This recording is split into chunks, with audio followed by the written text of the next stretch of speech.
El secretario de Estado, Marco Rubio, reclamó a México que tome acciones decisivas en la destrucción de las redes criminales que trafican con fentanilo y otras drogas en la reunión que mantuvo el día de ayer junto con el canciller de México, Roberto Velasco.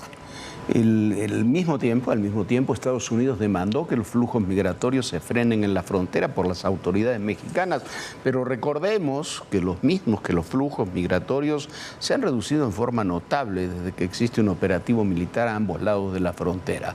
En la reunión, el canciller Velasco habló de las deportaciones de migrantes y de los operativos del ICE, pero todo indica que el punto central fueron las demandas estadounidenses.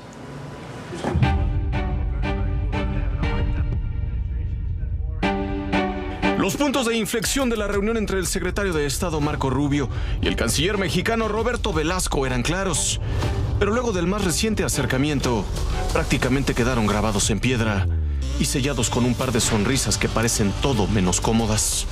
Para empezar, el encuentro se realizó luego de que el gobierno de Estados Unidos le revocara la visa al hijo del gran Tlatoani. Andy López Beltrán se quedó sin chance de ingresar a la Unión Americana. El golpazo diplomático causó ámpula en Morena y reavivó las acusaciones que lo califican como narcopartido. Luego vino la bipolaridad de los términos, pues aunque ambos funcionarios concuerdan en que los puntos eje del encuentro fueron seguridad y migración, sus discursos se separan como líneas divergentes. Para Marco Rubio, la reunión sirvió, como aseguró en su cuenta de X, para discutir acciones decisivas que pongan fin a la inmigración ilegal, detener el tráfico de fentanilo y desmantelar organizaciones terroristas extranjeras y cárteles. Según el gobierno estadounidense, en estos 3 puntos el trabajo del gobierno mexicano ha sido insuficiente, con resultados pendientes. La Cancillería mexicana está en desacuerdo, porque las metas no solo no están pendientes, sino que presentan avances significativos. O por lo menos eso dicen. En la cuenta de X de Roberto Velasco se asegura que la reunión con Rubio sirvió para revisar los avances en materia de seguridad, el trabajo conjunto contra el tráfico de drogas y armas y contra la delincuencia transnacional. Curioso punto de vista, si tomamos en cuenta las historias del Rocha y el Insunza en Sinaloa, ambos acusados por sus nexos con el crimen organizado y protegidos con garras y colmillos por Morena, y la relación directa de Adán Augusto con el líder de la barredora Hernán Bermúdez Requena, por mencionar solo algunas. Según el gobierno de Donald Trump, es solo gracias a los operativos migratorios y al endurecimiento de los controles fronterizos que la cifra de cruces ilegales ha caído a mínimos históricos. Menos de 34,000 mensuales desde febrero del 2025 a la fecha, cuando a finales del 2024 llegó hasta más de 370,000 arrestos al mes. Con todo y el contexto, el acercamiento diplomático que parecía congelado se sigue moviendo.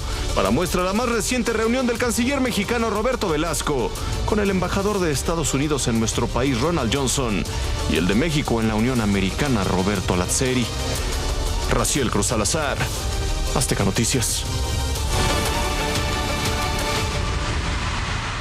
Y sobre estos temas, el ejército estadounidense informó que utilizó un láser en Valle de Río Grande, al sur de Texas, para derribar 3 drones de un cártel de drogas mexicano. El Comando de Defensa Aeroespacial de América del Norte y el Comando Norte de los Estados Unidos informaron que la operación se efectuó entre la noche del martes y la madrugada del miércoles y que se utilizó un láser multipropósito de alta energía del ejército. Sin embargo, no precisaron la ubicación exacta de dónde fueron estos ataques y tampoco aclararon si esto había sido en territorio estadounidense o en territorio mexicano. Lo que sí dijeron fue que los drones representan una amenaza física para el personal militar y que las redes de los cárteles que están empleando cada vez más estos sistemas de aeronaves no tripuladas para facilitar el tráfico de drogas, para dirigir, cuando hay tráfico de personas, el camino hacia donde tienen que ir y para espiar a los encargados de hacer cumplir la ley. Así que ahí está esta situación muy compleja en donde hemos visto que estos drones son cada vez más utilizados en guerras y por los grupos criminales, Jorge. Sí, este es un tema importante. Es la primera vez que yo recuerde que tan explícitamente se dice que se destruyeron drones y además con estos rayos láser, con estos mecanismos. Y esto se pone en el contexto también de la reunión que mantuvieron el secretario de Estado, Marco Rubio, con el canciller Roberto Velasco. Como vimos después en la otra reunión que mantuvo Velasco, el canciller Velasco, con un subsecretario de Estado para los temas de complementar, de integrar las cadenas para la producción de chips y de sistemas cibernéticos, que es uno de los desarrollos más importantes que tendría México y que puede tener México con Estados Unidos, donde Estados Unidos está interesado que juguemos un papel central. No lo terminamos de jugar por un punto en el que insisten las empresas estadounidenses para poner este tipo de empresas en México. Muchas se están instalando sobre todo en Jalisco, por ejemplo. Se necesitan miles de millones de dólares para integrarlas plenamente. Buena parte de esa producción, por ejemplo, ahora viene de Taiwán o de China. ¿Qué es lo que se quiere? Que estén en México, que estén básicamente en México. Pero se necesita seguridad a secas, desmantelar las redes políticas y de protección de los cárteles y desmantelar a los propios cárteles que ellos llaman narcoterroristas. Y por otra parte, tener seguridad jurídica, porque son inversiones muy grandes que no pueden quedar a disposición de un poder judicial que no es autónomo ni es independiente. Eso es lo que se está discutiendo. Y ese es un tema que puede dar prosperidad a muchas familias de mexicanos. Y está un poco estancado, no avanza como debiera. ¿Por qué? Por las decisiones políticas sobre estos temas de no terminar de avanzar sobre las redes de protección y acabar o dar una marcha atrás o adecuar un poder judicial que hoy no está a la altura de lo que la relación bilateral exige, Vivian. Bueno, Jorge, y mientras todo esto sucede, la presidenta Claudia Sheinbaum dijo que no tendrá una reunión presencial con el presidente Trump hasta que no haya un acuerdo comercial entre los dos países. Bueno, sin duda, quien pierde más es México. Incluso puso en duda su participación, dijo que no sabe si va a ir a la reunión del G20 en Miami, que será ya el próximo 14 y 15 de diciembre. Bueno, sin lugar a dudas, si no va México una vez más se queda fuera y bueno, es muy difícil que quiera ir. ¿Por qué? Porque muchos de los demás países que están yendo son países que tienen una democracia y que están trabajando de una manera mucho más certera con la ciudadanía. Pero ¿qué tal si fue con todos los países de izquierda a esta reunión en Barcelona, Jorge? Sí, ¿por qué no ir a la del G20? Mire, el G20 es un privilegio que México esté entre los países del G20. El G20 son las 20 economías más desarrolladas del mundo.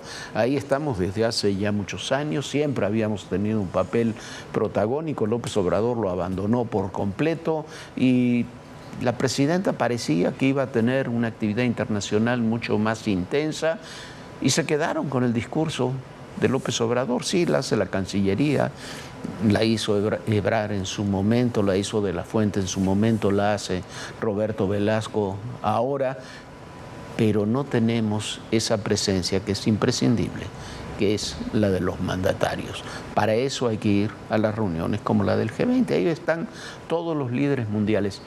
Yo no sé cómo piensan, pero alguna vez me ha tocado estar algunas veces en esas reuniones y sin ser protagonistas, simplemente viéndolas, cubriéndolas, pudiendo entrar a algunos plenos, solamente con eso, solamente con ver cara a cara a los líderes mundiales, uno aprende. El gobierno federal está desperdiciando una enorme oportunidad, un año sí y el otro también, para este tipo de actividades. No va a ir la presidenta a la Asamblea de la ONU, no va a ir, dice, o duda mucho que vaya a lo del G20. Esas son las importantes. Ir al Mundial estuvo muy bien allá en Estados Unidos. Lo realmente importante son la ONU y sobre todo el G20 y este tipo de reuniones. Bueno, y por otra parte se vinculó a proceso al ex contraalmirante Fernando Farías Laguna, que hoy le quitaron su grado en la Marina. Por lo pronto se queda detenido en el penal del Altiplano, mientras la investigación, por supuesto, no tiene otros avances. Reiteramos lo que hemos dicho desde el día 1 que supimos que estaban siendo acusados estos dos contraalmirantes. Pueden estar ahí involucrados, seguramente lo están, y estuvieron metidos en la trama, pero sin lugar a dudas no son la cabeza de esta red enorme de contrabando fiscal. Son millones y millones y millones de litros de combustible que ingresaron ilegalmente al país. Ahí se necesitan autoridades de aduanas, de Hacienda, de Marina. Bueno, ¿usted va a creer que son solamente 2 marinos los que hicieron toda esta red de corrupción? Una jueza federal vinculó a proceso a Fernando Farías Laguna. La juez de control del Centro de Justicia Penal Federal de Almoloya de Juárez, en el Estado de México, estimó que existen datos de prueba suficientes para considerar que Farías es uno de los supuestos líderes de una red que controlaba el contrabando de combustible en aduanas marítimas. Por ello, se le imputa el delito de delincuencia organizada en su modalidad de tráfico de hidrocarburos. Debido a que el delito tiene previsto la prisión preventiva de oficio, Farías Laguna se quedará internado durante el tiempo que dure su proceso. Al salir de los juzgados, la defensa de Farías Laguna reiteró que es imposible que los hermanos Farías sean señalados como las cabezas de toda la operación del llamado huachicol fiscal, cuando dice, la misma investigación apunta a otros nombres. 2 nombres que resultan muy importantes y que el Ministerio Público verbalizó esos nombres y que ya se los puso en conocimiento a la juez. 2 nombres, uno tan relevante como cuando se atora un buque en Guaymas y uno de los testigos dicen que le van a hablar por teléfono a Andy para que lo destrabe. Es decir, que Andy le va a hablar al secretario de Estado de la Marina para que lo destrabe. Y el otro es un testigo protegido con el dato de Santo cuando habla de que quien tiene conocimiento de que los muelles donde llegan todos los barcos, el muelle 289 y 290 pertenecen a un compadre o amigo de un político muy importante. ¿Cómo quién? Sí, pues uno de Tabasco. Epigmenio Mendieta pidió también que comparezca el exsecretario de Marina, Rafael Ojeda Durán. Parte de lo que nosotros hicimos en esta audiencia, que es parte de lo que nos pidieron que también tuviéramos la reserva, es que yo pedí que se citara y que estuviera aquí presente. Esa citación la hizo la Fiscalía General de la República, pero resulta que no lo localizan. Nadie sabe dónde ahora vive. Además de perder su libertad, Fernando Farías perdió también sus grados ganados en la Secretaría de Marina y todos sus privilegios. De acuerdo con la agencia Reuters, Icon Midstream, una empresa comercializadora de petróleo con sede en Houston, cuyas oficinas fueron allanadas por el Departamento de Seguridad Nacional de Estados Unidos, es investigada por la Fiscalía General de la República por el contrabando de combustible y nexos con el cártel Jalisco Nueva Generación. Reuters documentó durante 7 meses cómo exportó diésel a México, declarándolo como lubricante. La compañía operaba como proveedora de productos petrolíferos transportados en el buque cisterna Torb Agnes, que terminaban en manos de Intansa, empresa fantasma suspendida por el SAT en 2025. En 2025, Icon Midstream informó que vendió diésel a otra empresa que forma parte del mismo esquema y también tiene vínculos con el cártel Jalisco. El grupo criminal habría ayudado a descargar la carga del buque en los puertos de Ensenada y Guaymas. Además, Icon colaboró con Mefra Fletes para sacar el diésel del buque cisterna Torb Agnes. Esta compañía es del señor de los buques, Roberto Blanco Cantú, quien se encuentra prófugo de la justicia con una orden de aprehensión vigente emitida en septiembre de 2025. Se sabe que con las ganancias de su gigantesca red aduanera se financiaron ilegalmente campañas políticas, operando bajo la complicidad de marinos aduanales y altos funcionarios. Otro involucrado es Sergio Carmona Angulo, el rey del huachicol, empresario acusado de pagar campañas de Morena en el norte del país. Antes de ser asesinado en Nuevo León en 2021, Carmona fue acusado de financiar con dinero del contrabando de combustible las campañas de gobernadores de Morena como Américo Villarreal en Tamaulipas y Rubén Rocha Moya en Sinaloa, además de proveer vehículos y aeronaves al entonces dirigente nacional del partido, Mario Delgado. Azteca Noticias. Bueno, por estos esquemas de tráfico de combustible y tráfico de drogas y la relación con los grupos criminales y el tema de Carmona, Estados Unidos, se informó hoy, inició una investigación ya formal sobre todas las elecciones ahí del 2021, acusándolas de estar relacionadas relacionadas con el crimen, que haber sido financiadas por el crimen organizado. Hoy además se presentó una contrarreforma que implica un regreso de las normas de las épocas priistas para quien aspira a ser presidente o gobernador, para que tenga que tener 20 años de residencia, ser hijo de padres mexicanos, pues los dos, o no tener otra nacionalidad. O en caso de tenerla, renunciar a ella. Con esta reforma, por ejemplo, me imagino que la presidenta Sheinbaum no hubiera podido ser candidata, o Andrés Manuel López Obrador no hubiera podido competir en la Ciudad de México cuando fue elegido en el año 2000 jefe de gobierno. El gobierno federal anunció que enviará una nueva iniciativa de reforma constitucional a los legisladores. Se trata de evitar que las personas con doble nacionalidad puedan convertirse en presidente de la República, gobernador o jefe de gobierno de la Ciudad de México, algo que, de acuerdo con la consejera jurídica de la presidencia, no quedaba claramente establecido en la Constitución. Esta redacción genera un vacío que ha dado lugar a confusiones interpretativas. Por ello, para garantizar que el interés y soberanía nacional sea quienes guíen a los gobernantes, se propone incluir el supuesto de quienes ya tengan otra nacionalidad.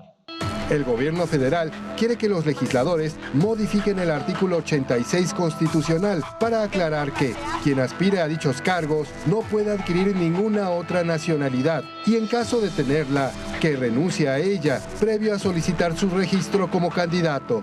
Quien ejerce el cargo no podrá adquirir ni solicitar otra nacionalidad, ni invocar ante autoridad extranjera una nacionalidad distinta de la mexicana, y quedan comprendidos en esta prohibición el uso de pasaporte o documento de identidad expedido por un Estado extranjero, el ejercicio de los derechos políticos inherentes a la ciudadanía ante este y el acogerse a su protección diplomática.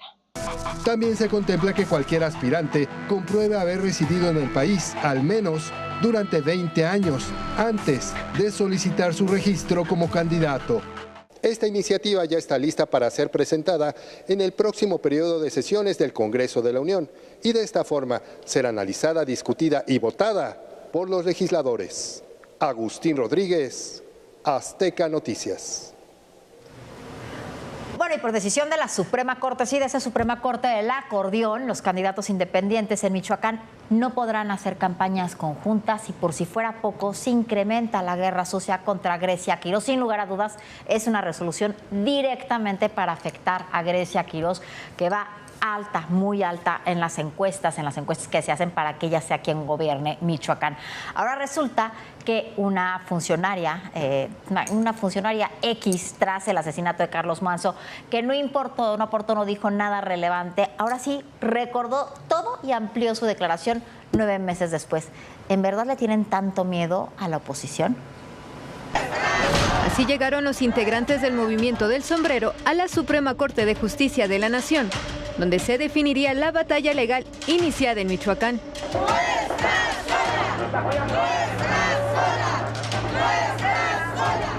En la sesión, los ministros avalaron la reforma al Código Electoral michoacano, que impone limitaciones a los aspirantes sin partido. Si se manifiestan como independientes, pues es difícil entender que puedan aliarse como grupo o que puedan aliarse a otro partido o que puedan usar las marcas de otro partido, porque eso ya estaría expresando una voluntad de unirse y de formar un grupo o una asociación que no está permitida en la legislación. Con su decisión, la Corte dio un revés al Movimiento del Sombrero. Ahora los aspirantes que decidan competir como candidatos independientes no podrán hacer campañas conjuntas ni compartir propuestas. Incluso tampoco podrán usar el sombrero como emblema común. Están viendo un enfoque de independiente, pero independiente un ciudadano de otro, no independiente de régimen de partidos políticos, su enfoque es diferente. Ellos están enfocando en que hay una candidatura independiente, debe ser independiente una de la otra. Y nosotros consideramos que no es así, está violentando la libertad de asociación. Aún así, sostienen que sus candidaturas independientes se mantendrán en pie, aunque les llenen de piedras el camino. El movimiento va a seguir, las candidaturas, nada más lo que les puedo decir es que las candidaturas independientes siguen vivas. Pero la guerra sucia contra Grecia Quirós no termina. A 9 meses del asesinato de Carlos Manso, una ex colaboradora decidió súbitamente ampliar su declaración y señalar a la alcaldesa de Uruapan. Lo hace a solo 2 semanas de iniciar el proceso electoral. Se trata de Yesenia Méndez, era la secretaria particular de Carlos Manso. En su momento fue retenida por las autoridades durante poco más de 24 horas para declarar sobre el asesinato del alcalde de Uruapan. Al salir, nunca quiso hablar con los medios de comunicación, pero a poco más de 9 meses del crimen, parece que le regresó la memoria y se presentó en la Fiscalía Estatal para apuntar acusaciones contra Grecia Quirós. Esta vez se habló con reportes sobre un supuesto vínculo de la actual alcaldesa y Samuel García, quien era el director de Protocolo y Relaciones Públicas de Manso, y que a cambio de droga habría dado a los criminales los detalles de las actividades de Carlos Manso. Samuel García lo recomendó ella. ¿Por qué después de 9 meses se le ocurrió o se le despertó la imaginación de poder extender su denuncia? O sea, hay que preguntarle por qué esperó tanto tiempo, siendo que, como dice ella, tenía la información de primera mano, tenía los argumentos. ¿Por qué? Yo los invito a ustedes a que la puedan ver y preguntarle por qué esperó tanto tiempo, y para mí también va a ser importante saber por qué esperó. Y yo estoy, como lo he dicho, yo estoy abierta a colaborar. Casualmente, los señalamientos contra Grecia Quirós llegan a la Fiscalía Michoacana, cuyo extitular Carlos Torres es ahora uno de los aspirantes a convertirse en candidato de Morena para la gobernatura. Con información de Ricardo Torres y Marcos Morales, Azteca Noticias. Bueno, como decía Viviana, vaya miedo que le tienen a Grecia Quirós y vaya infamia que es esta campaña negra que le organiza, entre otros, uno que el actual fiscal que quiere ser candidato, el principal aspirante a ser candidato de Morena. Así están las cosas y se siguen sumando las víctimas por la riada en Nepal, un país que ahora enfrenta la catástrofe que los dejó prácticamente bajo el lodo.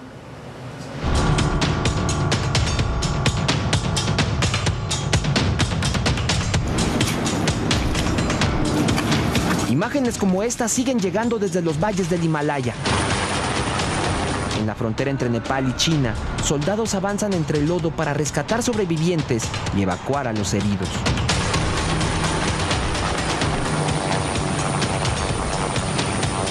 El desastre golpeó con fuerza a Rasuwa y Nuwakot en Nepal y también a Girong en el Tíbet chino cerca de la frontera. Pero en Katmandú la emergencia tiene otro rostro. Familias enteras recorren hospitales y morgues en busca de sus seres queridos. Revisan listas de pacientes, entregan nombres a las autoridades y esperan alguna noticia.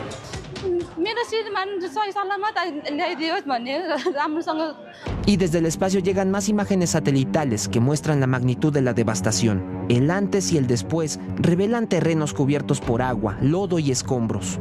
En la frontera, los satélites también registran la formación de un nuevo lago tras el colapso glaciar. Ante la emergencia, llega la ayuda desde el exterior. India, Corea del Sur y organismos internacionales llevan apoyo para las labores de rescate y recuperación.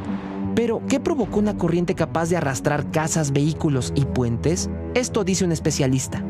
Where we are assuming that ice was broken is about 5,200 meters from the sea level, and then the vertical drop of almost 1,200 meters, and then again the ice might have melted during that drop, and then again it carried several amounts of tons of sediments in that low parts.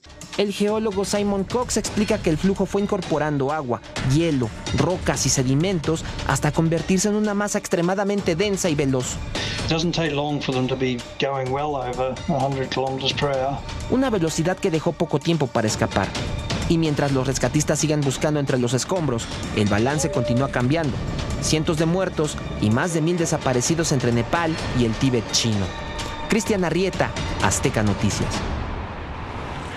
Bueno, Jorge, nosotros ya nos vamos. Hay muchos cambios en ADN Noticias, muchos cambios en hechos, pero bueno, todo personal se mantiene justo de lunes a viernes aquí en ADN Noticias a las 11 de la noche, así que por favor acompáñenos y bueno, la verdad es un gusto que nos vea porque solamente y por ustedes estamos aquí. Muchísimas gracias, Jorge. Y bueno, nosotros seguimos aquí. Nosotros seguimos aquí de 11 a 11 y media de la noche, de lunes a viernes. Mañana le daremos toda la información de todos los cambios que hay, tanto en hechos como en ADN Noticias. Buenas noches, Viviana. Buenas noches, muy Jorge. buenas noches a todos ustedes y recuerden, en el poder y en la política todo, pero absolutamente todo es personal. Gracias.